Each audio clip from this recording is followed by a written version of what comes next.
डंडौत बंदन अनेक बार, सर्ब कला समरथ,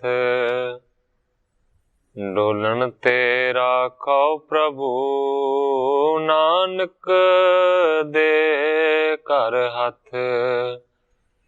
ज्ञान अंजन गुर दिया, अज्ञान अंधेर विनाश, हर कृपा ते संत भेटिया, नानक मन परगास। याही कुल ते प्रगट होए, ताही कुल को नाम, पुन द्वादश गुरिंद को मेरी है प्रणाम। परम सत्कारयोग सतगुरु जी दे पावन पवित्र दरबार विच बैठी हुई साध संगत जियो, अपनियां मन बिरतियां नूं एकागर करन दे लई, रसना नूं पवित्र करन लई एक वारी सारे ही रल के आखिए, धन श्री सतगुरु जगजीत सिंह सच्चे पातशाह। सतगुरु हरगोबिंद सच्चे पातशाह जी दा पावन पवित्र इतिहास साहब जी लड़ीबद्ध श्रवण कर रहे सी। इतिहास इत्थों तक पहुंचा है, ग्रंथाकार भाई संतोख सिंह जी दस रहे सन कि चारे ही दिशावां दीयां जिहड़ियां संगतां ने वो सतगुरां दे चरणां दे विच पहुंचदियां ने और आपो अपनी भेटा संगत लैके आउंदी। कल इत्थों तक कथा पहुंची सी, अज इत्थों अगे मैं प्रारंभ करदा। काजी केतक दिवस बिताए, गुर समीप आयो धन चाए। ग्रंथाकार भाई संतोख सिंह जी लिखते ने, जिस काजी तो घोड़ा खरीदिया सी, थोड़े दिनां नूं बतीत करन तो बाद अपने पैसे मंगण दे वास्ते वो काजी सतगुरां दे कोल आया। बंधन कर बैठ्यो पुन कहियो, है कीमत को तुम लहियो। काजी ने आन के सतगुरां नूं नमस्कार कीती है, सतगुरां दे लागे बह गया है। काजी कहंदा है केतक कीमत को लहियो, किन्नी क कीमत दा मानो के घोड़े नूं हुण तुसीं मन्निया। सोनियो रोग तिस को मिट गयो, मोदया रूढ़ बे को तुम लयो। काजी कहंदा मैनू पता लगा है कि घोड़ा राजी हो गया। इस तो इलावा यह भी पता लगा है कि तुसीं उस घोड़े दी असवारी दा आनंद माणिया है। कहंदा कि हुण तुसीं किन्ने क मुल दा उस घोड़े नूं मनदे हो। सफल देन अब दीजै दरबा, कहे आप दे एक बिर सरबा। इस तो बाद काजी कहंदा है कि हुण ते तुहाडा देना सफल होना चाहिए, क्योंकि घोड़ा भी राजी हो गया, तुसीं सवारी भी कर ली है। हुण खुशी दे नाल जिन्ना तुसीं धन 10,000 रुपये मानो के आख्या है ना, वो मैनू दे दिओ। सुन कर सिर मुख ते फुरमायो, अब लोए तो नहीं धन आयो। जदों पैसे मंगे ते सतगुरु हरगोबिंद सच्चे पातशाह जी कहंदे ने गल तुहाडी ठीक है, तुहाडे पैसे देने ने, पर सतगुरु जी कहंदे ने इन्ने पैसे नहीं आए कि तुहानू पैसे दिते जा सकन, क्योंकि तुसीं ये भी मंग कीती है इक्को वारी इकट्ठे पैसे दे दिओ, इस करके इन्ने पैसे ते अजे आए नहीं। जो आयो 2-3 हजार, बने न दैबो अल्प विचार। सतगुरां ने आख्या कि 2-3 हजार रुपया आया है, इस करके मानो कि 2-3 हजार रुपया तेनू देना बनता नहीं। 10,000 रुपया तेरा धन बनता है, 2-3 हजार आया है, इस करके थोड़े तेनू देने नहीं चाहते। और इस तो इलावा तू ये भी गल आखी है कि सारे पैसे मैनू इकट्ठे दो। डेरे बिखे खर्च समुदाय, देग सोदा सारे अधिक चलाए। सतगुरु जी कहते ने कि गुरु घर दे लंगर दी जिहड़ी कार है ना, वो बहुत ज्यादा है, इस करके लंगर दे विच ही ਬਹੁਤੇ ਸਾਰੇ ਪੈਸੇ ਖਰਚ ਹੋ ਜਾਂਦੇ। ਗਨ ਸੈਨਾ ਕੋ ਖਰਚ ਬਿਸਾਲਾ, ਸਿਰੇ ਪਾਓ ਸਿੱਖਣ ਸਭ ਕਾਲਾ। ਇਸ ਤੋਂ ਇਲਾਵਾ ਬਹੁਤੀ ਸਾਰੀ ਸੈਨਾ ਦੇ ਜਿਹੜੇ ਕਰਮਚਾਰੀ ਨੇ ਉਹਨਾਂ ਨੂੰ ਵੀ ਧਨ ਦੇਣਾ ਪੈਂਦਾ ਹੈ, ਉਹਨਾਂ ਨੂੰ ਵੀ ਤਨਖਾਹਾਂ ਦੇਣੀਆਂ ਪੈਂਦੀਆਂ ਨੇ। ਇਸ ਤੋਂ ਇਲਾਵਾ ਵੱਡੇ ਵੱਡੇ ਕੀਮਤੀ ਜਿਹੜੇ ਸਰੋਪੇ ਨੇ ਉਹ ਵੀ ਮੰਨੋ ਕਿ ਸਿੱਖਾਂ ਨੂੰ ਮਿਲਦੇ ਨੇ। ਇਨ ਖਰਚਣ ਤੇ ਉਬਰੈ ਜੋਏ, ਸੰਚਣ ਕਰੈ ਦੇਹ ਤੁਝ ਤੋਏ। ਸਤਿਗੁਰੂ ਜੀ ਕਹਿੰਦੇ ਨੇ ਲੰਗਰ ਦੇ ਵਿੱਚੋਂ, ਸਿਰੋਪਿਆਂ ਦੇ ਵਿੱਚੋਂ ਔਰ ਸੈਨਾ ਦੇ ਵਿੱਚੋਂ ਜਿਹੜਾ ਧਨ ਬਚਦਾ ਹੈ ਉਸ ਨੂੰ ਮੰਨੋ ਕਿ ਅਸੀਂ ਜਮਾ ਕਰੀ ਜਾਂਦੇ ਹਾਂ। ਜਦੋਂ ਤੇਰਾ ਪੂਰਾ ਪੈਸਾ ਹੋ ਜਾਏਗਾ ਫਿਰ ਤੈਨੂੰ ਇਕੱਠਾ ਦੇ ਦਿਆਂਗੇ। ਕਾਜ਼ੀ ਕਹਿਓ ਫਿਕਰ ਔਰ ਰਾਖੋ, ਜੇ ਮੁਝ ਕੋ ਦੇਨੋ ਅਭੀ ਲਾਖੋ। ਕਾਜ਼ੀ ਨੇ ਆਖਿਆ ਕਿ ਜੇਕਰ ਤੁਹਾਡੇ ਮਨ ਦੇ ਵਿੱਚ ਇਹ ਚਾਹ ਹੈ ਕਿ ਮੈਨੂੰ ਮੇਰੇ ਬਣਦੇ ਹੋਏ ਪੈਸੇ ਦੇਣੇ ਨੇ, ਜੇਕਰ ਤੁਹਾਡੇ ਮਨ ਦੇ ਵਿੱਚ ਇਸ ਤਰ੍ਹਾਂ ਦੀ ਇੱਛਾ ਹੈ ਤੇ ਕਹਿੰਦਾ ਹੈ ਕਿ ਫਿਕਰ ਰੱਖਿਓ, ਫਿਰ ਪੈਸੇ ਦੇ ਦੇ। ਬਿਨਾ ਦੀਏ ਰਿਣ ਉਤਰੈ ਨਾਹੀ, ਸੰਕੋ ਸਕਲ ਖਰਚ ਕੇ ਮਾਹੀ। ਹੁਣ ਕਾਜੀ ਦੇ ਮਨ ਦੇ ਵਿੱਚ ਥੋੜਾ ਭਰਮ ਪੈ ਗਿਆ ਹੈ ਕਿ ਮੇਰੇ ਕਿਤੇ ਪੈਸੇ ਮਾਰ ਹੀ ਨਾ ਲੈਣ। ਕਹਿੰਦਾ ਫਿਕਰ ਦੇ ਨਾਲ ਦੇ ਦਿਓ, ਜੇਕਰ ਤੁਹਾਡੇ ਮਨ ਦੇ ਵਿੱਚ ਇਸ ਤਰ੍ਹਾਂ ਦੀ ਇੱਛਾ ਹੈ ਕਿ ਤੁਹਾਨੂੰ ਲੁਟਾਉਣਾ ਹੈ। ਕਹਿੰਦਾ ਬਿਨਾਂ ਦਿੱਤੇ ਤੋਂ ਤੁਹਾਡੇ ਸਿਰ ਤੇ ਜਿਹੜਾ ਕਰਜ਼ਾ ਚੜਿਆ ਹੋਇਆ ਹੈ ਨਾ, ਇਹ ਰਿਣ ਉਤਰ ਨਹੀਂ ਸਕਦਾ। ਸੰਕੋ ਸਕਲ ਖਰਚ ਕੇ ਮਾਹੀ, ਜੇਕਰ ਇਸ ਤਰ੍ਹਾਂ ਦੇ ਖਰਚੇ ਹੋ ਜਾਂਦੇ ਨੇ ਤੇ ਕਹਿੰਦਾ ਥੋੜਾ ਬਹੁਤਾ ਇਹਨਾਂ ਖਰਚਿਆਂ ਨੂੰ ਸੰਕੋਚ ਕੇ ਚੱਲੋ ਤਾਂ ਕਿ ਪੈਸੇ ਛੇਤੀ ਪੂਰੇ ਹੋ ਜਾਣ। ਇਮ ਕਹਿ ਗਇਓ ਕੁਛ ਕ ਦਿਨ ਬੀਤੇ, ਨਿਸ ਦਿਨ ਕਾਜ਼ੀ ਧਨ ਦਿਸ਼ ਚੀਤੇ। ਗ੍ਰੰਥਾਕਾਰ ਭਾਈ ਸੰਤੋਖ ਸਿੰਘ ਜੀ ਲਿਖਦੇ ਨੇ, ਇਸ ਤਰ੍ਹਾਂ ਕਹਿੰਦਾ ਹੋਇਆ ਚਲਾ ਗਿਆ। ਥੋੜੇ ਦਿਨ ਬਤੀਤ ਹੋਏ ਪਰ ਰਾਤ ਤੇ ਦਿਨ ਕਾਜ਼ੀ ਦੀ ਜਿਹੜੀ ਮਨ ਦੀ ਦਸ਼ਾ ਹੈ ਨਾ, ਉਹ ਧਨ ਦੇ ਵੱਲ ਹੀ ਲੱਗੀ ਰਹਿੰਦੀ। ਇੱਕ ਦਿਨ ਬਹੁਰ ਦੀਵਾਨ ਮਝਾਰ, ਬੈਠਿਓ ਆਣ ਅਦਕ ਹੰਕਾਰ। ਕਵੀ ਜੀ ਲਿਖਦੇ ਨੇ ਇੱਕ ਦਿਨ ਫੇਰ ਦੀਵਾਨ ਦੇ ਵਿੱਚ ਪਹੁੰਚ ਗਿਆ ਹੈ ਤੇ ਆਣ ਕੇ ਬੜੇ ਹੰਕਾਰ ਦੇ ਨਾਲ ਉਹ ਬੈਠਿਆ ਔਰ ਉਹਨੇ ਪੈਸੇ ਮੰਗੇ। ਕਹਿਓ ਪ੍ਰਸੰਗ ਦਰਬ ਕੋ ਲੈਬੇ, ਬਿਤੇ ਬਹੁਤ ਦਿਨ ਕੀਜੈ ਦੇਵੇ। ਭਰੇ ਹੋਏ ਦੀਵਾਨ ਦੇ ਵਿੱਚ ਆਣ ਕੇ ਹੰਕਾਰ ਦੇ ਨਾਲ ਕਹਿੰਦਾ ਹੈ ਕਿ ਮੈਨੂੰ ਹੁਣ ਪੈਸੇ ਦੇ ਦਿਓ, ਹੁਣ ਤੇ ਬਹੁਤ ਜ਼ਿਆਦਾ ਦਿਨ ਬਤੀਤ ਹੋ ਗਏ ਨੇ, ਤੁਹਾਨੂੰ ਦੇਣੇ ਬਣਦੇ। ਕਰਿਓ ਯਾ ਰੋਗ ਤੁਰੰਗ ਖੁਦਾਏ, ਦਰਬ ਪ੍ਰਥਮ ਤੇ ਦੇਹੋ ਸਵਾਏ।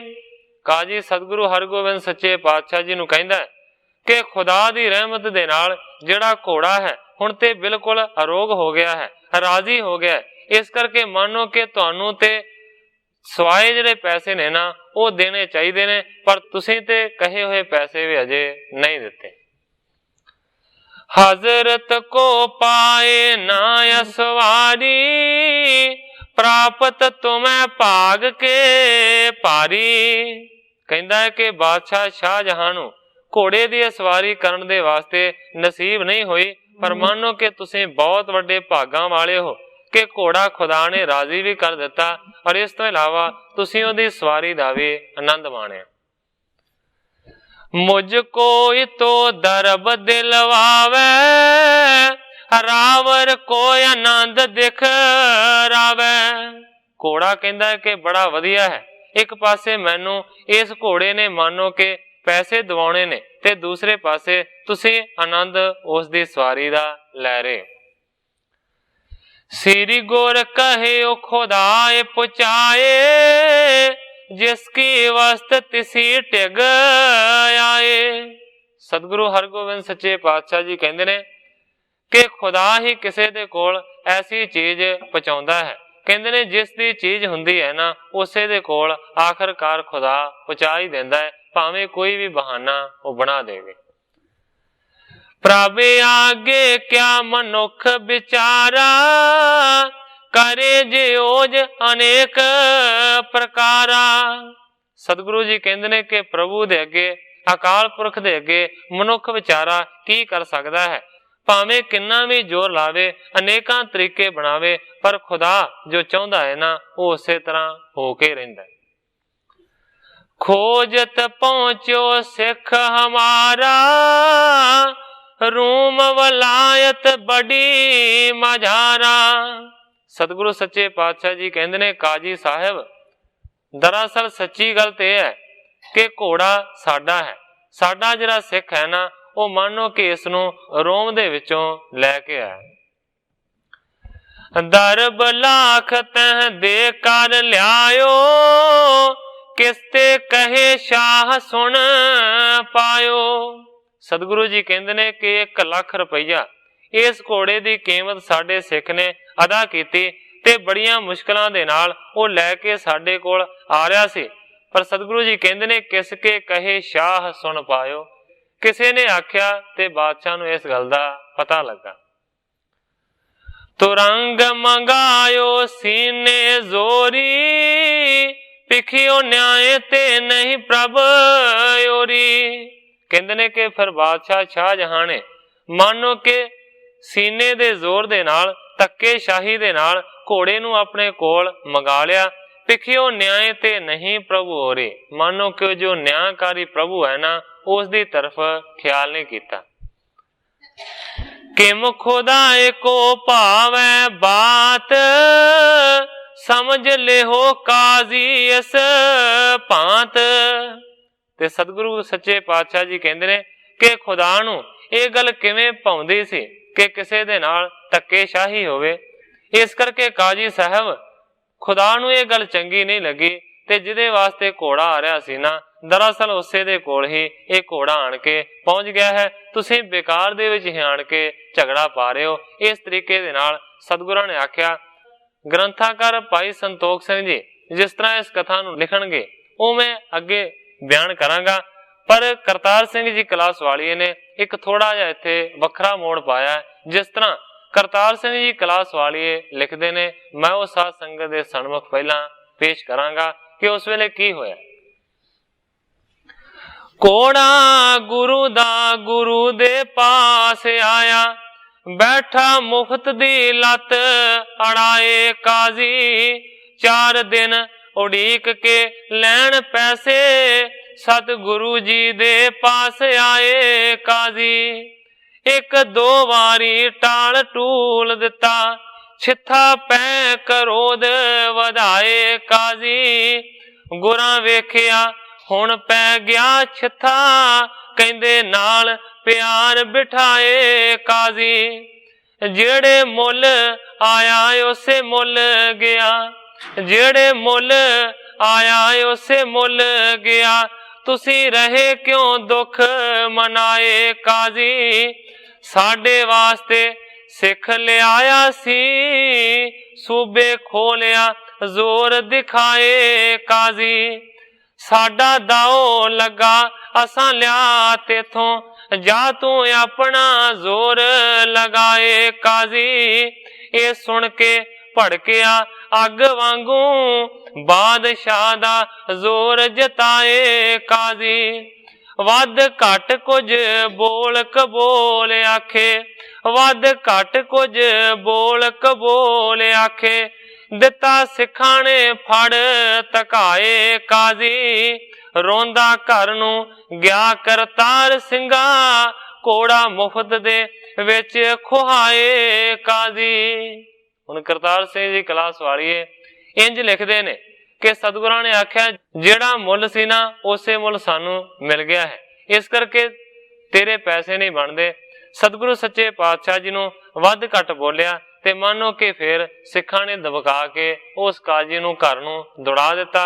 करतार सिंह जी कलास वाले लिखते ने कि मानो मुफ्त दे विच घोड़ा गवा के रोंदा होया घर नूं परतिया। पर भाई संतोख सिंह जी इस कथा नूं इस तरीके दे नाल बयान नहीं करते जिस तरह हुण कवि संतोख सिंह जी बयान करते ने। मैं उह साध संगत दे सन्मुख अर्ज करांगा। केतक दिवस में संगत आवे, तुमको देह दरब सो लियावे। सतगुरु सच्चे पातशाह जी ने फिर भी काजी नूं आख्या कि घोड़ा ते भावें साडा ही है, साडे सिख ने खरीदिया, ਬਾਦਸ਼ਾਹ ਨੇ ਖੋਲਿਆ ਤੇ ਸਬਬ ਦੇ ਨਾਲ ਖੁਦਾ ਨੇ ਸਾਡੇ ਕੋਲ ਘੱਲ ਦਿੱਤਾ। ਪਰ ਤਾਂ ਵੀ ਸਤਿਗੁਰੂ ਸੱਚੇ ਪਾਤਸ਼ਾਹ ਜੀ ਕਹਿੰਦੇ ਨੇ ਕਿ ਸੰਗਤ ਆਵੇਗੀ, ਉਹ ਪੈਸੇ ਭੇਟਾ ਅਰਪਣ ਕਰੇਗੀ ਤੇ ਅਸੀਂ ਤੇਰਾ 10,000 ਰੁਪਈਆ ਜਿਹੜਾ ਇਕਰਾਰ ਕੀਤਾ ਹੈ ਨਾ ਉਹ ਜ਼ਰੂਰ ਦੇਵਾਂਗੇ। ਧੀਰਜ ਧਰੋ ਕਿ ਤੱਕ ਦਿਨ ਔਰ 10,000 ਲਿਓ ਬੈਠੇ ਠੌਰ। ਸਤਿਗੁਰਾਂ ਨੇ ਆਖਿਆ ਕਾਜੀ ਜੀ ਥੋੜੇ ਦਿਨ ਧੀਰਜ ਨੂੰ ਧਾਰਨ ਕਰਕੇ ਘਰ ਦੇ ਵਿੱਚ ਬੈਠੇ ਰਹੋ, ਮਾਨੋ ਕਿ ਤੁਹਾਨੂੰ ਘਰ ਬੈਠਿਆਂ ਬੈਠਿਆਂ ਹੀ 10,000 ਰੁਪਈਆ ਪ੍ਰਾਪਤ ਹੋ ਜਾਏਗਾ। ਰਿਸ ਤਾਰ ਕਛਕ ਬਾਕ ਤਬ ਕਹੇ ਸਤਿਗੁਰ ਮਹਿਮਾ ਮੂੜ ਨਾ ਲਹੇ। ਗ੍ਰੰਥਾਕਾਰ ਭਾਈ ਸੰਤੋਖ ਸਿੰਘ ਜੀ ਲਿਖਦੇ ਨੇ ਤਾਂ ਵੀ ਕਾਜੀ ਨੇ ਗੁੱਸੇ ਨੂੰ ਧਾਰਨ ਕਰਕੇ ਥੋੜੇ ਬਹੁਤੇ ਬਚਨ ਕਠੋਰ ਆਖੇ। ਸਤਿਗੁਰੂ ਸੱਚੇ ਪਾਤਸ਼ਾਹ ਜੀ ਦੀ ਵੱਡੀ ਮਹਿਮਾ ਨੂੰ ਮੂਰਖ ਕਾਜ਼ੀ ਨੇ ਨਹੀਂ ਸਮਝਿਆ। ਸੁਣੋ ਗੁਰੂ ਜੀ ਬਾਤ ਨਾ ਆਛੇ ਪ੍ਰਥਮ ਕਹੋ ਨਹੀਂ ਪੂਰੋ ਪਾਛੇ। ਕਾਜੀ ਕਹਿੰਦਾ ਗੁਰੂ ਜੀ ਗੱਲ ਤੁਹਾਡੇ ਵਾਸਤੇ ਚੰਗੀ ਨਹੀਂ ਹੈ।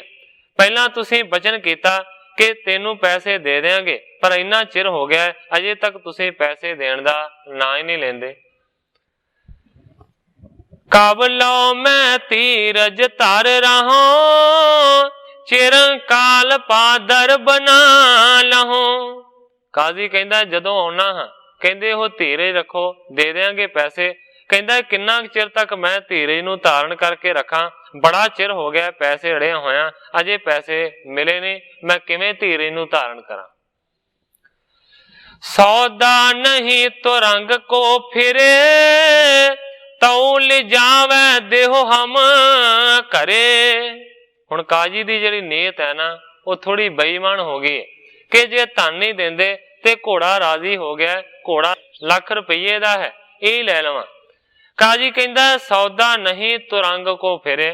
ਕਹਿੰਦਾ ਇਹ ਤੇ ਗੱਲ ਸਾਡੇ ਵਿੱਚ ਹੋ ਚੁੱਕੀ ਹੈ ਕਿ ਕੀਤਾ ਹੋਇਆ ਸੌਦਾ ਵਾਪਸ ਨਹੀਂ ਮੁੜੇਗਾ। ਪਰ ਕਹਿੰਦਾ ਹੈ ਕਿ ਮੈਂ ਹੀ ਗੱਲ ਆਖੀ ਸੀ ਕਿ ਸੌਦਾ ਵਾਪਸ ਨਹੀਂ ਹੋਵੇਗਾ।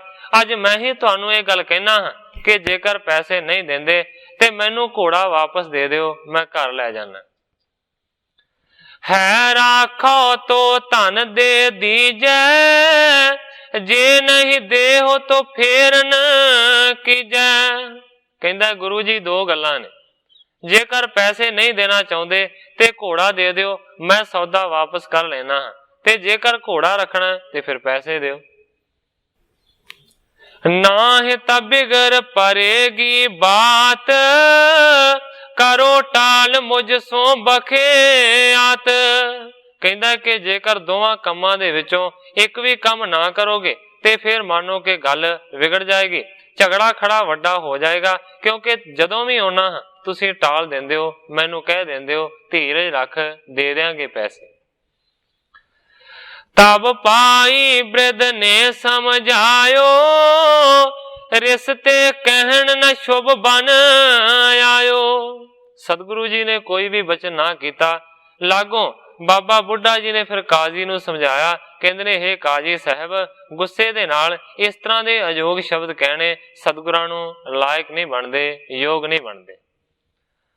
ਗੁਰ ਕਰ ਮੈਂ ਪਰਵਾਹ ਨ ਕੋਈ ਭਾਵੇਂ ਪ੍ਰਾਲਬਧ ਜਬ ਹੋਈ।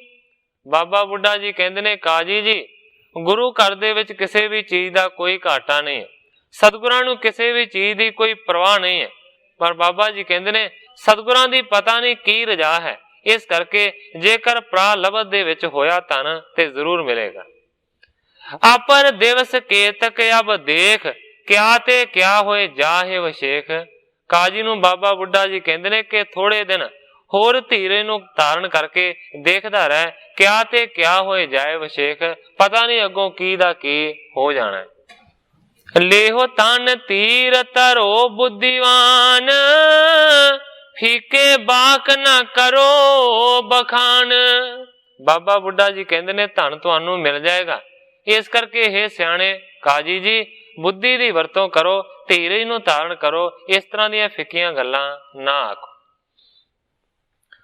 ਸੁਣਤ ਛੋਭ ਕਰ ਉਠ ਤਬ ਚਾਲਾ ਕਹਿਤ ਬ੍ਰਿਧ ਸੋ ਅਬ ਮੈਂ ਟਾਲਾ। ਗ੍ਰੰਥਾਕਾਰ ਭਾਈ ਸੰਤੋਖ ਸਿੰਘ ਜੀ ਲਿਖਦੇ ਨੇ, ਗੁੱਸੇ ਦੇ ਨਾਲ ਉੱਠ ਕੇ ਕਾਲੀ ਦੇ ਨਾਲ ਤੁਰ ਪਿਆ ਤੇ ਜਾਂਦਾ ਜਾਂਦਾ ਬਾਬਾ ਬੁੱਢਾ ਨੂੰ ਕਹਿੰਦਾ ਕਿ ਤੁਹਾਡੇ ਆਖਿਆ ਹੁਣ ਮੈਂ ਟਾਲਾ ਕਰ ਜਾਂਦਾ। ਕਰੋ ਦਰਬ ਕੋ ਤਿਆਰ ਆਗਾਰੀ, ਜਾਉ ਨਾ ਛੂਛੋ ਪੁੰਨ ਤਿਸ ਬਾਰੇ। ਜਦੋਂ ਮੈਂ ਅਗਲੀ ਵਾਰੀ ਆਵਾਂਗਾ ਤੇ ਮੇਰੇ ਆਉਣ ਤੋਂ ਪਹਿਲਾਂ ਪਹਿਲਾਂ ਪੈਸੇ ਤਿਆਰ ਕਰਕੇ ਰੱਖਿਓ। ਜਦੋਂ ਮੈਂ ਅਗਲੀ ਵਾਰੀ ਆਵਾਂਗਾ ਤੇ ਫਿਰ ਖਾਲੀ ਹੱਥ ਉਸ ਵੇਲੇ ਨਹੀਂ ਪਰਤਾਂਗਾ। ਇਤਿਆਦਕ ਬੋਲਤ ਚੱਲ ਗਇਓ, ਮਨ ਮੈਂ ਗਿਣਤ ਅਨਕ ਬਿਦ ਭਇਓ। ਕਵੀ ਜੀ ਲਿਖਦੇ ਨੇ ਕਿਸ ਤਰ੍ਹਾਂ ਕਹਿੰਦਾ ਹੋਇਆ ਬੋਲਦਾ ਹੋਇਆ ਉੱਥੋਂ ਚਲਾ ਗਿਆ, ਪਰ ਮਨ ਦੇ ਵਿੱਚ ਅਨੇਕਾਂ ਹੀ ਪ੍ਰਕਾਰ ਦੀਆਂ ਸੋਚਾਂ ਕਾਜੀ ਦੇ ਚੱਲ ਰਹੀਆਂ ਨੇ। ਮਨ ਦੇ ਵਿੱਚ ਸੋਚਦਾ ਹੈ ਆਪ ਕੇ ਦੇਹ ਧਰਹ ਹੈ ਨੀਕੇ, ਨਾ ਹੈ ਤਾਂ ਪਰੇ ਸ਼ਾਹ ਟਿਗ ਫੀਕੇ। ਸੋਚਦਾ ਜਾਂਦਾ ਹੈ ਕਾਜੀ ਕਿ ਜੇਕਰ ਹੁਣ ਅਗਲੀ ਵਾਰੀ ਪੈਸੇ ਦੇ ਦਿੱਤੇ ਤਾਂ ਤੇ ਗੱਲ ਠੀਕ ਰਹੇਗੀ, ਨਹੀਂ ਤੇ ਫਿਰ ਮਾਨੋ ਕਿ ਬਾਦਸ਼ਾਹ ਦੇ ਕੋਲ ਪੁਕਾਰ ਕਰਾਂਗਾ ਤੇ ਫਿਰ ਇੱਕ ਦੂਜੇ ਦਾ ਫਿੱਕ ਪੈਦਾ ਹੋਵੇਗਾ। ਲੈ ਹੋ ਦੇ ਜੋਰ ਧਨ ਸਾਰੋ, ਹਜ਼ਰਤ ਕੋ ਸਭ ਭੇਵ ਅਚਾਰੋ। ਸੋਚਦਾ ਜਾਂਦਾ ਹੈ ਕਾਜੀ ਕਿ ਮੈਂ ਫਿਰ ਬਾਦਸ਼ਾਹ ਦੇ ਜ਼ੋਰ ਦੇ ਨਾਲ ਸਾਰੇ ਪੈਸਿਆਂ ਨੂੰ ਪ੍ਰਾਪਤ ਕਰਾਂਗਾ, ਬਾਦਸ਼ਾਹ ਨੂੰ ਜਾ ਕੇ ਸਾਰੀ ਗੱਲ ਆਖਾਂਗਾ। ਕਿਤਕ ਦਿਵਸ ਨਹੀਂ ਬਹੁ ਰੋਆਵਾ, ਰਾਤ ਦਿਵਸ ਇਸ ਧਨ ਮਨ ਲਾਵਾ।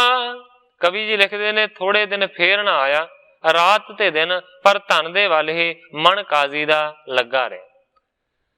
ਪਹੁੰਚਿਓ ਪੁਣ ਦਿਨ ਢਾਰੇ ਦੁਪਹਿਰੇ, ਸ੍ਰੀ ਗੁਰ ਹੋਤੇ ਸੇਜ ਪਰ ਠਹਿਰੇ। ਥੋੜੇ ਦਿਨਾਂ ਤੋਂ ਬਾਅਦ ਇੱਕ ਦਿਨ ਫੇਰ ਪਹੁੰਚਿਆ ਹੈ, ਪਰ ਕਵੀ ਜੀ ਲਿਖਦੇ ਨੇ ਜਦੋਂ ਸਤਿਗੁਰਾਂ ਦੇ ਡੇਰੇ ਤੇ ਪਹੁੰਚਿਆ ਉਸ ਵੇਲੇ ਮਾਨੋ ਕਿ ਦੁਪਹਿਰ ਢਲ ਰਹੀ ਸੀ ਤੇ ਸਤਿਗੁਰੂ ਹਰਗੋਬਿੰਦ ਸੱਚੇ ਪਾਤਸ਼ਾਹ ਜੀ ਆਪਣੀ ਸੇਜਾਂ ਦੇ ਉੱਤੇ ਵਿਸਰਾਮ ਕਰ ਰਹੇ ਸਨ, ਆਰਾਮ ਕਰ ਰਹੇ ਸਨ। ਬ੍ਰਿਧ ਬੈਠਿਓ ਜਹ ਗੁਰ ਕੋ ਪੌਰ, ਅਪਰ ਸਮੀਪ ਨ ਸਿੱਖ ਤਿਸ ਠੌਰ। ਸਤਿਗੁਰੂ ਹਰਗੋਬਿੰਦ ਸੱਚੇ ਪਾਤਸ਼ਾਹ ਜੀ ਬਿਰਾਜੇ ਹੋਏ ਸਨ, ਹੋਰ ਕੋਈ ਵੀ ਸਿੱਖ ਸੇਵਕ ਸਤਿਗੁਰਾਂ ਦੇ ਕੋਲ ਨਹੀਂ ਸੀ। ਬਾਬਾ ਬੁੱਢਾ ਜੀ ਇਕੱਲੇ ਸਿਰਫ ਦਰਵਾਜ਼ੇ ਦੇ ਅੱਗੇ ਬੈਠੇ ਸਨ। ਬੈਠਿਓ ਕਾਜ਼ੀ ਕਹਿਓ ਸੁਨਾਏ, ਹਮ ਗੁਰ ਟਿਗ ਚਾਹਤ ਅਬ ਜਾਏ। ਕਾਜੀ ਨੇ ਆਖਿਆ ਬਾਬਾ ਬੁੱਢਾ ਜੀ ਨੂੰ, ਮੈਂ ਗੁਰੂ ਜੀ ਨੂੰ ਮਿਲਣਾ ਚਾਹੁੰਦਾ ਹਾਂ, ਹੁਣੇ ਮਿਲਣਾ ਚਾਹੁੰਦਾ। ਦਿਵਸ ਬਿਤਾਏ ਕਿਤੇ ਹਮ ਆਏ, ਚਾਹਤ ਹਾਂ ਆਪਣੋ ਧਨ ਪਾਏ। ਬਾਬਾ ਬੁੱਢਾ ਜੀ ਨੂੰ ਕਾਜੀ ਕਹਿੰਦਾ ਹੈ ਆਣ ਕੇ ਕਿ ਕਾਫੀ ਦਿਨਾਂ ਨੂੰ ਬਤੀਤ ਕਰਕੇ ਹੁਣ ਮੈਂ ਆਪਣੇ ਪੈਸੇ ਲੈਣ ਦੇ ਵਾਸਤੇ ਆਇਆ ਹਾਂ, ਇਸ ਕਰਕੇ ਮੈਂ ਸਤਿਗੁਰਾਂ ਨੂੰ ਮਿਲਣਾ। ਸੁਣ ਬ੍ਰਿਧ ਕਹਿਓ ਨਾ ਮਿਲ ਬੇਕਾਲ, ਪੁਨ ਆਵੋ ਲਿਓ ਦਰਸ ਕਿਰਪਾਲ। ਬਾਬਾ ਬੁੱਢਾ ਜੀ ਨੇ ਆਖਿਆ ਕਾਜੀ ਜੀ ਇਸ ਵੇਲੇ ਮਿਲਣ ਦਾ ਸਮਾਂ ਨਹੀਂ ਹੈ, ਫੇਰ ਆਇਓ। ਸਤਿਗੁਰੂ ਸੱਚੇ ਪਾਤਸ਼ਾਹ ਜੀ ਜਦੋਂ ਉੱਠ ਪੈਣਗੇ ਫੇਰ ਹੀ ਦਰਸ਼ਨ ਨਸੀਬ ਹੋਏਗਾ। ਅਬੈ ਸੇਜ ਪਰ ਗੁਰ ਬਿਸਰਾਮੇ, ਕੋ ਨਾ ਉਠਾਏ ਸਕੇ ਅਸ ਕਾਮੇ। ਬਾਬਾ ਬੁੱਢਾ ਜੀ ਕਹਿੰਦੇ ਨੇ ਹੁਣ ਤੇ ਸਤਿਗੁਰੂ ਸੱਚੇ ਪਾਤਸ਼ਾਹ ਜੀ ਆਪਣੀ ਸੇਜਾਂ ਦੇ ਉੱਤੇ ਵਿਸਰਾਮ ਕਰ ਰਹੇ ਨੇ, ਆਰਾਮ ਕਰ ਰਹੇ ਨੇ, ਔਰ ਇਸ ਤੋਂ ਇਲਾਵਾ ਕੋ ਨਾ ਉਠਾਏ ਸਕੇ ਅਸ ਕਾਮੇ, ਐਸੇ ਕੰਮ ਦੇ ਵਾਸਤੇ ਤੇ ਬਿਲਕੁਲ ਸਤਿਗੁਰਾਂ ਨੂੰ ਜਗਾਇਆ ਨਹੀਂ ਜਾ ਸਕਦਾ, ਬੇਆਰਾਮ ਕੀਤਾ ਨਹੀਂ ਜਾ ਸਕਦਾ। ਕਾਜ਼ੀ ਰਿਸ ਕਰ ਗਿਰਾ ਉਚਾਰੀ, ਕਾਰਦਾਰ ਗੁਰ ਕਰ ਕੋ ਭਾਰੀ।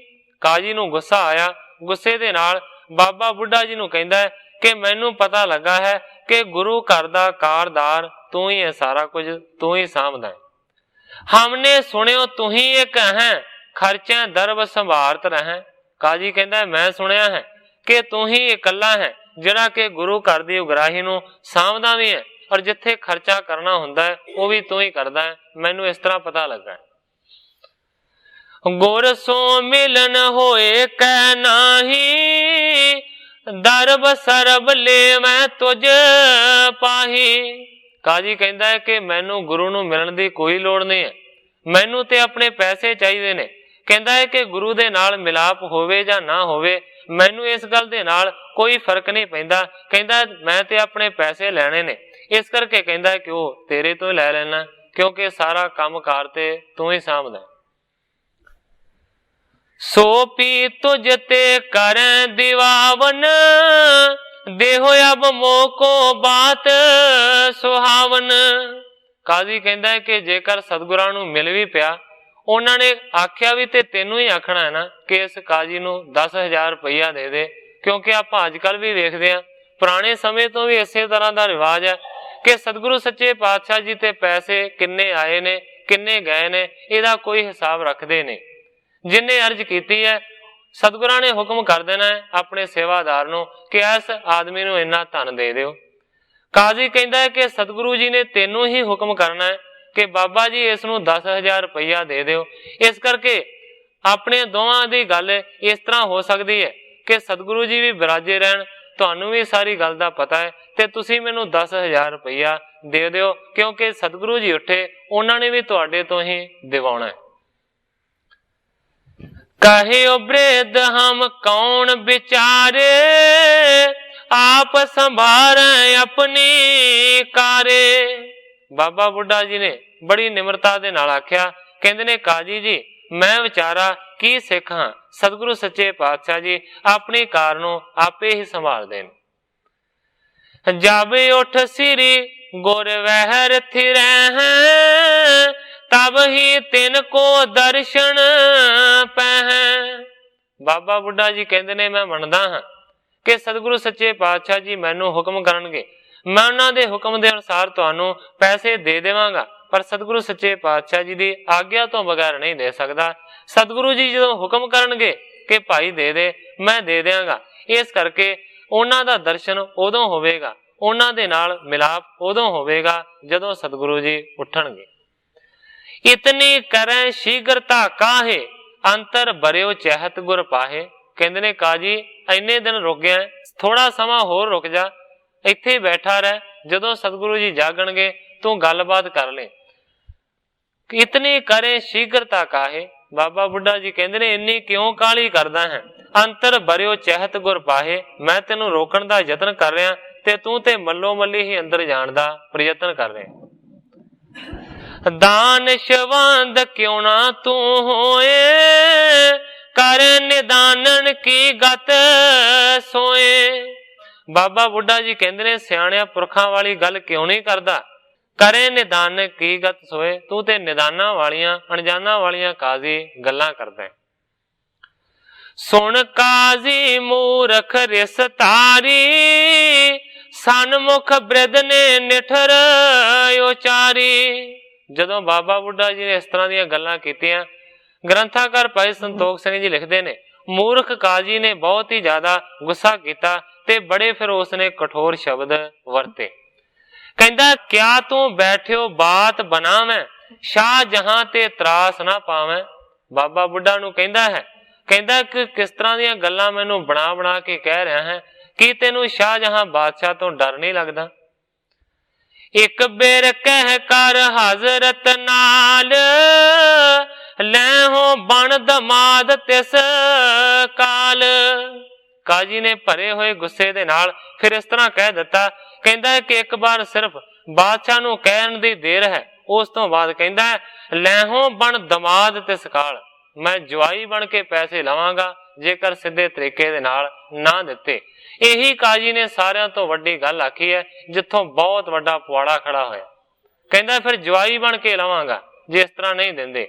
आम करके जदों आदमी गुस्से दे विच हुंदा है, तुसीं भी देखिया होवेगा, वो फिर इस तरह कह दिंदा है कि मैं भी फिर जवाई बन के लवांगा पैसे जे इदां नहीं दिंदे। काजी भी गुस्से दे विच आया सी, उन्हें बाबा बुढ़ा जी नू इंज कह दिता, कौन यारे सब डरे महाना, तत्शन दैह दरब बिराना। कहंदा है कि बादशाह दे अगे फिर कौन अड़ सकेगा, सारे दे सारे वड्डा डर मनदे ने, इस करके उस वेले तुहानू पैसे देने ही पैणगे। सुन बृद भाख्यो सहज सुभाए, तुमरे गुर दमाद बन जाए। ਜਦੋਂ ਉਸਨੇ ਆਖਿਆ ਮੈਂ ਜਵਾਈ ਬਣ ਕੇ ਲਵਾਂਗਾ, ਤੇ ਬਾਬਾ ਬੁੱਢਾ ਜੀ ਨੇ ਸਹਿਜ ਸੁਭਾਈ ਬਚਨ ਕੀਤਾ। ਕਹਿੰਦੇ ਨੇ ਕਾਜੀ ਜੀ ਸਮੇਂ ਦਾ ਪਤਾ ਨਹੀਂ ਹੈ, ਤੂੰ ਜਵਾਈ ਬਣਨਾ ਜਾਂ ਗੁਰੂ ਨੇ ਜਵਾਈ ਬਣਨਾ।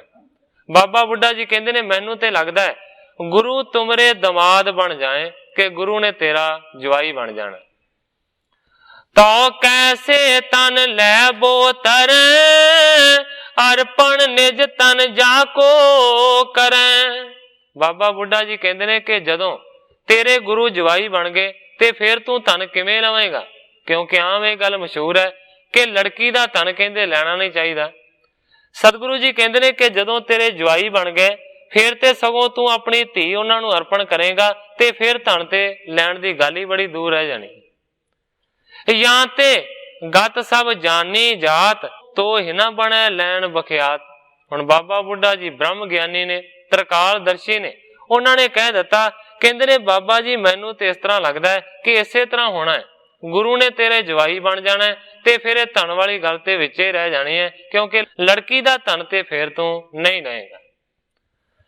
ਹੋਣ ਹਾਰ ਕੋ ਮੇਟੈ ਕੌਣ ਇਮ ਕਹਿ ਬ੍ਰਿਧ ਨੇ ਠਾਨੀ ਮੌਨ। ਗ੍ਰੰਥਾਕਾਰ ਭਾਈ ਸੰਤੋਖ ਸਿੰਘ ਜੀ ਲਿਖਦੇ ਨੇ ਬਾਬਾ ਬੁੱਢਾ ਜੀ ਨੇ ਆਖਿਆ ਕਾਜੀ ਜੀ ਹੋਣਹਾਰ ਨੂੰ ਕੌਣ ਟਾਲ ਸਕਦਾ ਹੈ, ਉਹ ਤੇ ਹੋ ਕੇ ਰਹਿੰਦੇ ਹੈ। ਇਸ ਤਰ੍ਹਾਂ ਦਾ ਬਚਨ ਕਰਕੇ ਬਾਬਾ ਬੁੱਢਾ ਜੀ ਚੁੱਪ ਕਰ ਗਏ, ਫਿਰ ਕੁਝ ਨਹੀਂ ਆਖਿਆ। ਕਾਜ਼ੀ ਜਰ ਬਰ ਕਹਿ ਉੱਠ ਗਇਓ ਬਚਨ ਕਠੋਰ ਉਚਾਰਤ ਭਇਓ। ਬਾਬਾ ਬੁੱਢਾ ਜੀ ਦੀ ਗੱਲ ਨੂੰ ਸੁਣ ਕੇ ਕਾਜੀ ਸੜਬੜ ਗਿਆ ਗੁੱਸੇ ਦੇ ਨਾਲ। ਕਠੋਰ ਲਫ਼ਜ਼ ਉਸਨੇ ਇਸ ਤਰ੍ਹਾਂ ਆਖੇ, ਕਹਿੰਦਾ ਗੁਰ ਸੋ ਮਿਲ ਕੇ ਆਵੇ ਇੱਕ ਬਾਰ ਜੇ ਨਾ ਦਰਬ ਦੇ ਕਰੋ ਪੁਕਾਰ। ਕਹਿੰਦਾ ਕਿ ਮੈਂ ਸਿਰਫ ਇੱਕ ਵਾਰੀ ਗੁਰੂ ਨੂੰ ਮਿਲਣਾ ਚਾਹੁੰਦਾ ਹਾਂ, ਜੇਕਰ ਉਸਨੇ ਫਿਰ ਵੀ ਗੁਰੂ ਨੇ ਪੈਸੇ ਨਾ ਦਿੱਤੇ ਤੇ ਫਿਰ ਮੈਂ ਬਾਦਸ਼ਾਹ ਸ਼ਾਹਜਹਾਂ ਦੇ ਅੱਗੇ ਪੁਕਾਰ ਕਰਾਂਗਾ, ਫਰਿਆਦ ਕਰਾਂਗਾ ਕਿ ਘੋੜਾ ਮੁਫਤ ਦੇ ਵਿੱਚ ਮੇਰੇ ਤੋਂ ਲੈ ਲਿਆ, 10,000 ਰੁਪਏ ਦਾ ਇਕਰਾਰ ਕੀਤਾ, ਉਹ ਨਹੀਂ ਦਿੱਤਾ। ਇਸ ਤੋਂ ਇਲਾਵਾ ਕਹਿੰਦਾ ਕਿ ਮੇਰੇ ਕੋਲ ਤੇ ਗੁਰੂ ਦੀ ਲਿਖਤ ਵੀ ਪਈ ਹੋਈ ਹੈ। ਇਸ ਤਰ੍ਹਾਂ ਦੀ ਗੱਲ ਕਾਜੀ ਨੇ ਆਖੀ ਹੈ। ਇਸ ਜਗ੍ਹਾ ਦੇ ਉੱਤੇ ਕਵੀ ਜੀ ਨੇ ਆਪਣੇ ਅਧਿਆਇ ਦੀ ਸਮਾਪਤੀ ਕੀਤੀ ਹੈ ਔਰ ਨਵੇਂ ਅਗਲੇ ਅਧਿਆਇ ਦਾ ਪ੍ਰਾਰੰਭ ਕਰਦੇ ਨੇ। ਕਾਜੀ ਹਰ ਬ੍ਰਿਧ ਬਾਦ ਕੋ ਸੁਣਿਓ ਗੁਰੂ ਨਿਜ ਸ਼੍ਰੋਣ ਆਤ ਸਚਿੰਤ ਚਿਤ ਮੇ ਭਏ ਬੈਠੇ ਅੰਤਰ ਮੌਨ। ਗ੍ਰੰਥਾਕਾਰ ਭਾਈ ਸੰਤੋਖ ਸਿੰਘ ਜੀ ਲਿਖਦੇ ਨੇ ਸਤਿਗੁਰੂ ਸੱਚੇ ਪਾਤਸ਼ਾਹ ਜੀ ਦੇ ਕਮਰੇ ਤੋਂ ਬਾਹਰ ਕਾਜੀ ਤੇ ਬਾਬਾ ਜੀ ਦਾ ਝਗੜਾ ਹੋਇਆ, ਪਰ ਕਵੀ ਜੀ ਲਿਖਦੇ ਨੇ ਕਿ ਸਤਿਗੁਰੂ ਸੱਚੇ ਪਾਤਸ਼ਾਹ ਜੀ ਨੇ ਇਹ ਸਾਰੀ ਗੱਲਬਾਤ ਸੁਣ ਲਈ ਕਿ ਜੋ ਕਾਜੀ ਦੇ ਵਿੱਚ ਤੇ ਬਾਬਾ ਬੁੱਢਾ ਜੀ ਦੇ ਵਿੱਚ ਹੋਈ ਹੈ। ਆਤ ਸਚਿੰਤ ਚਿਤ ਮੇ ਬੈਠੇ ਅੰਤਰ ਮੌਨ। ਹੁਣ ਬਹੁਤ ਹੀ ਜ਼ਿਆਦਾ ਸਤਿਗੁਰਾਂ ਦੇ ਮਨ ਦੇ ਵਿੱਚ ਚਿੰਤਾ ਵਧੀ ਹੈ, ਚੁੱਪ ਕਰਕੇ ਅੰਦਰ ਹੀ ਬੈਠੇ ਨੇ। ਇਹ ਕਿਆ ਬ੍ਰਿਧ ਮੁਖ ਬਾਕ ਬਖਾਨਾ ਕਾਜ਼ੀ ਕੋ ਦਮਾਦ ਮੁਝ ਠਾਨਾ। ਹੁਣ ਸਤਿਗੁਰੂ ਜੀ ਆਪਣੇ ਮਨ ਦੇ ਨਾਲ ਹੀ ਵਿਚਾਰਾਂ ਸੋਚਦੇ ਨੇ ਇਹ ਬਾਬਾ ਬੁੱਢਾ ਜੀ ਨੇ ਕਿਸ ਤਰ੍ਹਾਂ ਦਾ ਬਚਨ ਕਰ ਦਿੱਤਾ, ਮੈਨੂੰ ਮਾਨੋ ਕਿ ਕਾਜੀ ਦਾ ਜਵਾਈ ਬਣਾ ਦਿੱਤਾ। ਝਗਰਤ ਲਰਤ ਸੋ ਕ੍ਰੋਧ ਉਪਾਇਓ ਹਮ ਬੈਠੇ ਕੋ ਸਰਾਪ ਅਲਾਇਓ। ਸਤਿਗੁਰੂ ਜੀ ਵਿਚਾਰਦੇ ਨੇ ਕਿ ਕਾਜੀ ਦੇ ਨਾਲ ਝਗੜੇ ਨੇ ਬਾਬਾ ਬੁੱਢਾ ਜੀ, ਇਹਨਾਂ ਨੇ ਕ੍ਰੋਧ ਨੂੰ ਪੈਦਾ ਕੀਤਾ ਤੇ ਮੈਨੂੰ ਤੇ ਮਾਨੋ ਕਿ ਬੈਠੇ ਬੈਠੇ ਹੀ ਸਰਾਪ ਮਿਲ ਗਿਆ। ਅਸਮੰਜਸ ਹਮ ਕੋ ਵੱਡ ਪਾਏ ਜੇ ਦਮਾਦ ਕਾਜ਼ੀ ਬਨ ਗਏ। ਸਤਿਗੁਰੂ ਜੀ ਵਿਚਾਰਦੇ ਨੇ ਕਿ ਗੱਲ ਤੇ ਬੜੀ ਔਖੀ ਬਣ ਗਈ ਹੈ, ਅਸਮੰਜਸ ਬਣ ਗਈ ਹੈ। ਮਾਨੋ ਕਿ ਜੇ ਦਮਾਦ ਕਾਜੀ ਬਣ ਗਏ, ਜੇਕਰ ਬਾਬਾ ਜੀ ਦੇ ਬਚਨ ਦੇ ਅਨੁਸਾਰ ਅਸੀਂ ਕਾਜੀ ਦੇ ਜਵਾਈ ਬਣ ਗਏ ਤੇ ਫਿਰ ਕੀ ਹੋਵੇਗਾ। ਅੱਗੇ ਇਸ ਗੱਲ ਦਾ ਖੁਲਾਸਾ ਕਰਦੇ ਨੇ, ਕਹਿੰਦੇ ਨੇ ਜਾਗੇ ਅਪ ਜਸ ਪਸਰੈ ਜਹ ਕਹਾਂ ਕਹਾਂ ਸਿੱਖ ਇਹ ਕੀਨਸ ਕਹਾਂ। ਕਹਿੰਦੇ ਨੇ ਜੇਕਰ ਵਾਕਿਆ ਹੀ ਇਸ ਤਰ੍ਹਾਂ ਹੋਇਆ, ਕਾਜੀ ਦੇ ਅਸੀਂ ਜਵਾਈ ਬਣ ਗਏ ਤੇ ਦੁਨੀਆ ਦੇ ਵਿੱਚ ਤੇ ਸਾਡਾ ਬਹੁਤ ਜ਼ਿਆਦਾ ਅਪ ਜਸ ਫੈਲੇਗਾ। ਕਹਾਂ ਸਿੱਖ ਇਹ ਕੀਨਸ ਕਹਾਂ, ਸਿੱਖਾਂ ਨੂੰ ਅਸੀਂ ਸਿੱਖਿਆ ਦਿੰਦੇ ਹਾਂ ਤੇ ਸਿੱਖ ਕਹਿਣਗੇ ਇਹ ਗੁਰੂ ਨੇ ਆਪ ਕੀ ਕੀਤਾ। ਮਾਤਾ ਸੁਣਤ ਕਹਿ ਕਿਆ ਬੈਨ ਪਿਖ ਅਜੋਗਤਾ ਕਿਸ ਹੁਨਾ ਦੈਨ।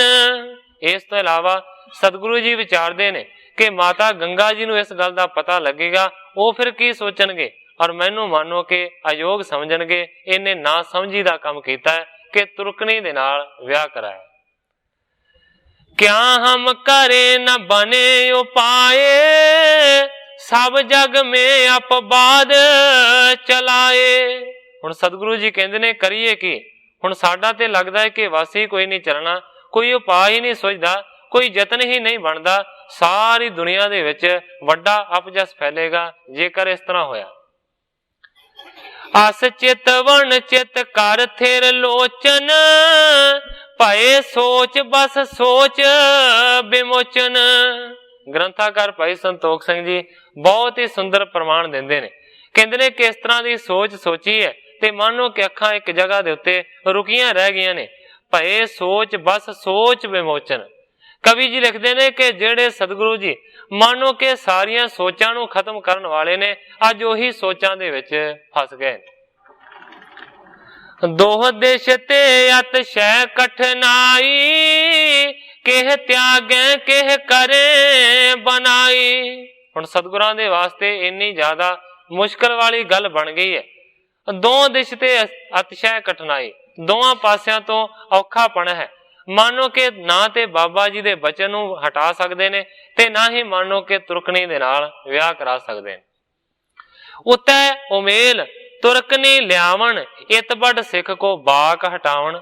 ਇੱਕ ਪਾਸੇ ਕਵੀ ਜੀ ਲਿਖਦੇ ਨੇ ਕਿ ਤੁਰਕਣੀ ਨੂੰ ਨਿਕਾਹ ਕਰਕੇ ਘਰ ਦੇ ਵਿੱਚ ਲਿਆਉਣਾ ਇਹ ਵੀ ਬੜੀ ਅਮੀਰ ਵਾਲੀ ਗੱਲ ਹੈ, ਬੜੀ ਅਯੋਗ ਗੱਲ ਹੈ। ਤੇ ਦੂਸਰੇ ਪਾਸੇ ਇਤ ਵੱਡ ਸਿੱਖ ਕੋ ਬਾਕ ਹਟਾਵਣ, ਤੇ ਦੂਸਰੇ ਪਾਸੇ ਜੇਕਰ ਵੱਡੇ ਸਿੱਖ ਦੇ ਬਚਨ ਨੂੰ ਕੱਟਿਆ ਜਾਵੇ ਤਾਂ ਇਸ ਤਰ੍ਹਾਂ ਹੋ ਸਕਦਾ ਹੈ ਕਿ ਉਹਨਾਂ ਦਾ ਬਚਨ ਸੱਚਾ ਨਾ ਹੋਵੇ। ਜਿਨ ਕੇ ਬਚਨ ਸੰਗ ਹਮ ਜਨਮੇ, ਜਿਸ ਕੋ ਕਹਿਓ ਪ੍ਰਧਾਨ ਸੁਰਨ ਮੇ। ਹੁਣ ਸਤਿਗੁਰੂ ਜੀ ਸੋਚਾਂ ਸੋਚਦੇ ਨੇ ਕਿ ਦੋਵੇਂ ਗੱਲਾਂ ਬੜੀਆਂ ਔਖੀਆਂ ਨੇ।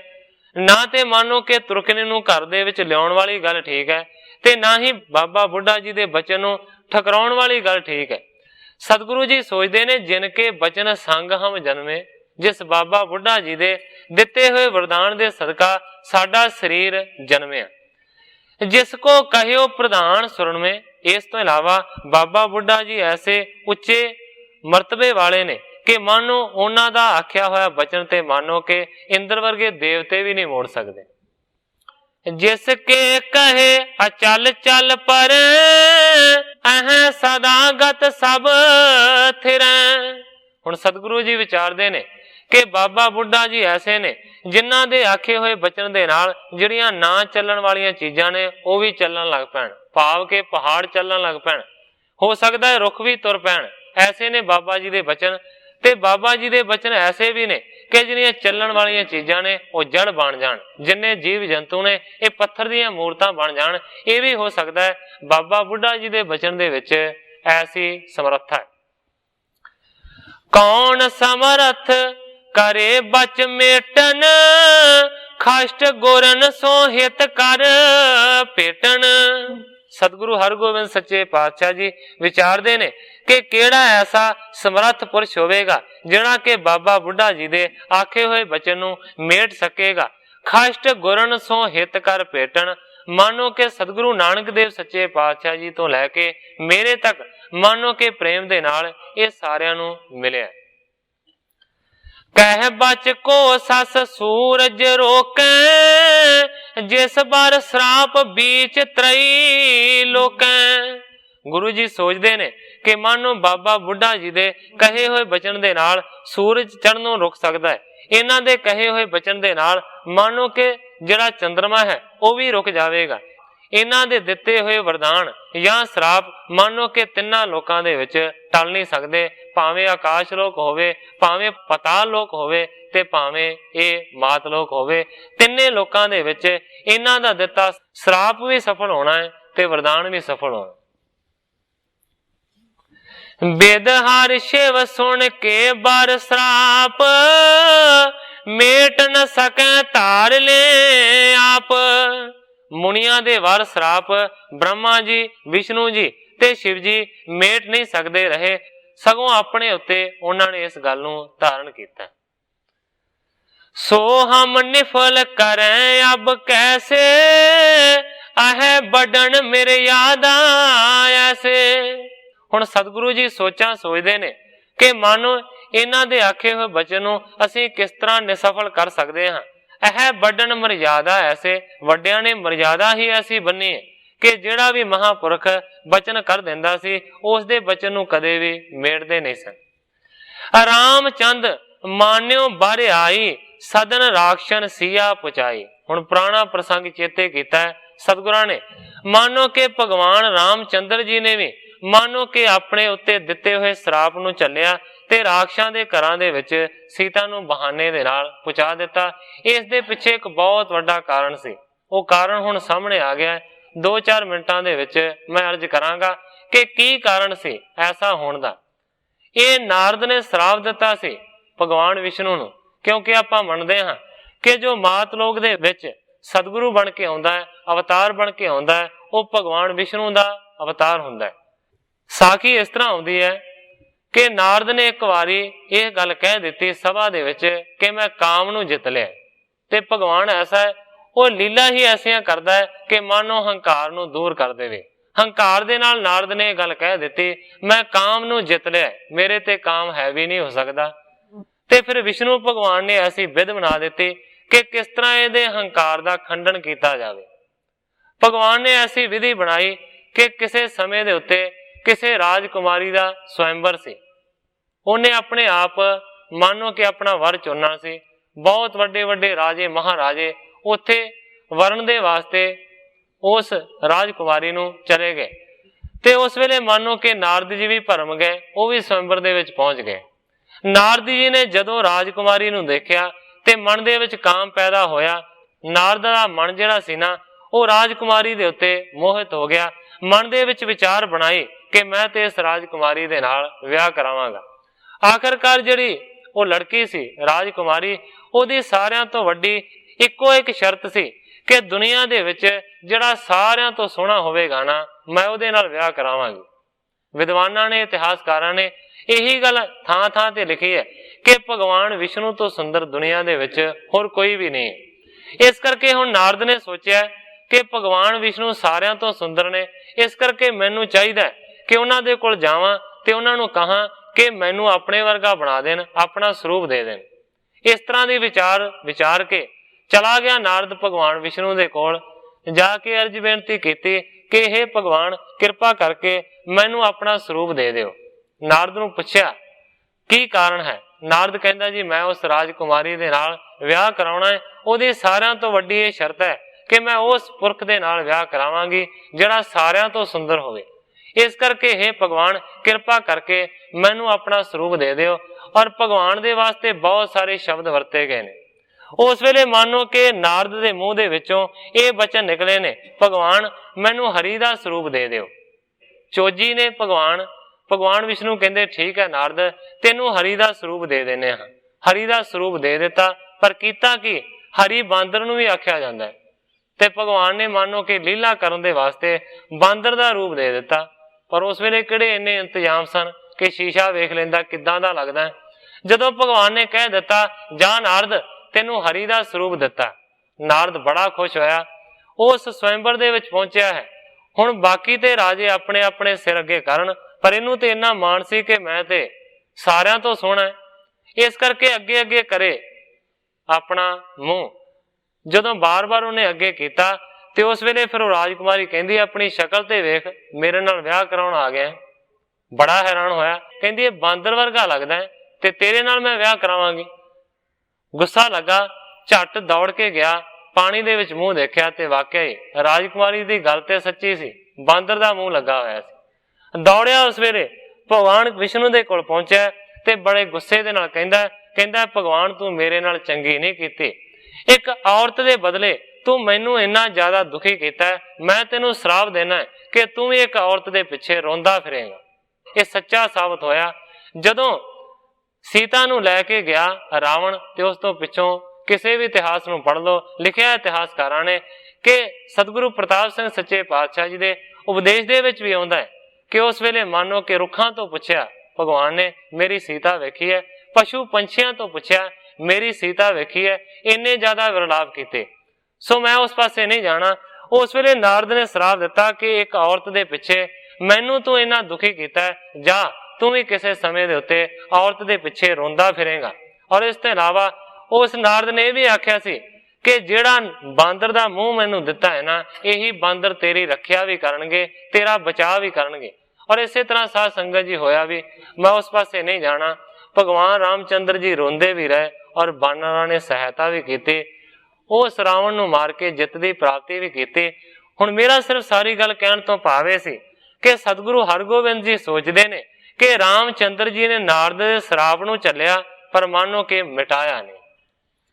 ਹੋਤੀ ਅਜੋਗ ਅਜਸ ਕੋ ਮੂਲ ਤਾਉ ਸਰਾਪ ਤੇ ਭਇਓ ਅਨਕੂਲ। ਮਾਨੋ ਕਿ ਨਾ ਕਰਨ ਵਾਲੀ ਗੱਲ ਸੀ, ਅਜੋਗ ਗੱਲ ਸੀ, ਮਾਨੋ ਕਿ ਸਾਰੇ ਅਪਜਸ ਦਾ ਮੂਲ ਸੀ, ਪਰ ਤਾਂ ਵੀ ਸਰਾਪ ਦੇ ਅਨੁਕੂਲ ਭਗਵਾਨ ਰਾਮਚੰਦਰ ਜੀ ਰਹੇ। ਮਾਨਿਓ ਕ੍ਰਿਸ਼ਨ ਸਰਾਪ ਦੁਰਭਾਸ਼ਾ ਸਰਬ ਕੁਲੀ ਕੋ ਭਇਓ ਬਿਨਾਸ਼ਾ। ਹੁਣ ਇੱਕ ਹੋਰ ਪ੍ਰਮਾਣ, ਇਸ ਤੋਂ ਇਲਾਵਾ ਸਤਿਗੁਰਾਂ ਨੇ ਸੋਚਿਆ ਕਿ ਭਗਵਾਨ ਕ੍ਰਿਸ਼ਨ ਨੇ ਦੁਰਵਾਸ਼ੇ ਰਿਸ਼ੀ ਦੇ ਆਖੇ ਹੋਏ ਸਰਾਪ ਨੂੰ ਮੰਨਿਆ ਸੀ, ਜਿਸ ਦੁਰਵਾਸ਼ੇ ਦੇ ਆਖੇ ਹੋਏ ਸਰਾਪ ਦੇ ਨਾਲ ਭਗਵਾਨ ਕ੍ਰਿਸ਼ਨ ਦੀ ਸਾਰੀ ਕੁਲ ਖਤਮ ਹੋ ਗਈ। ਇਹ ਵੀ 2-4 ਮਿੰਟਾਂ ਦੇ ਵਾਸਤੇ ਮੈਂ ਅਰਜ਼ ਕਰਾਂਗਾ।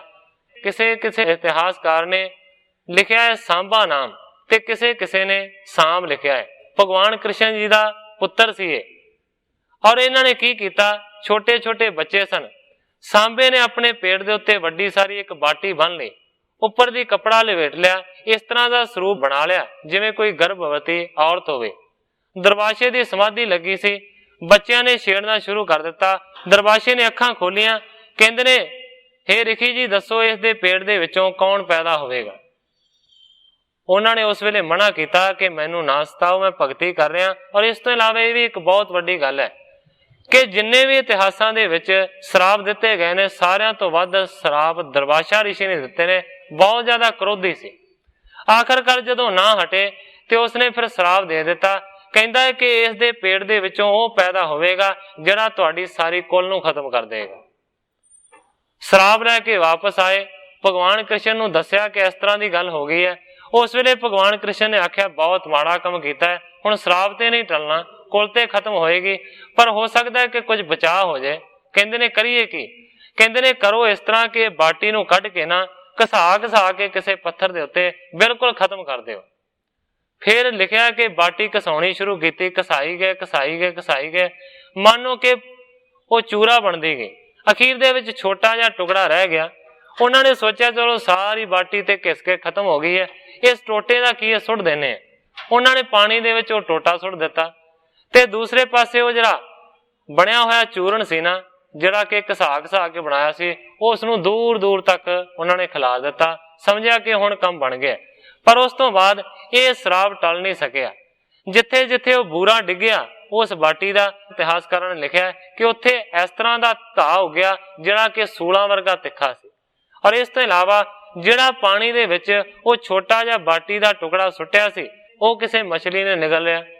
ਫੰਦਕ ਨੇ ਜਾਲ ਲਾ ਕੇ ਮੱਛੀ ਫੜੀ, ਮੱਛੀ ਦੇ ਵਿੱਚੋਂ ਟੁਕੜਾ ਮਿਲਿਆ, ਉਸ ਨੇ ਆਪਣੀ ਤੀਰ ਦੀ ਮੁਖੀ ਦੇ ਉੱਤੇ ਉਹ ਟੁਕੜਾ ਲਾ ਲਿਆ। ਇਸ ਤੋਂ ਬਾਅਦ ਹੋਇਆ ਇਸ ਤਰ੍ਹਾਂ ਕਿ ਸਾਰਿਆਂ ਯਾਦਵਾਂ ਨੇ ਸ਼ਰਾਬ ਪੀਤੀ ਤੇ ਫਿਰ ਲੜ ਪਏ ਇੱਕ ਦੂਜੇ ਦੇ ਨਾਲ, ਤੇ ਉਹੀ ਘਾਹ ਪੁੱਟ ਕੇ ਇੱਕ ਦੂਜੇ ਨੂੰ ਮਾਰਿਆ ਤੇ ਸਾਰਿਆਂ ਦਾ ਨਾਸ ਹੋ ਗਿਆ। ਹੁਣ ਰਹਿ ਗਏ ਇਕੱਲੇ ਭਗਵਾਨ ਕ੍ਰਿਸ਼ਨ। ਭਾਈ ਗੁਰਦਾਸ ਜੀ ਨੇ ਆਪਣੀ ਬਾਣੀ ਦੇ ਵਿੱਚ ਲਿਖਿਆ ਹੋਇਆ ਕਿ ਕਿਸ ਤਰ੍ਹਾਂ ਉਸ ਵੇਲੇ ਹੋਇਆ।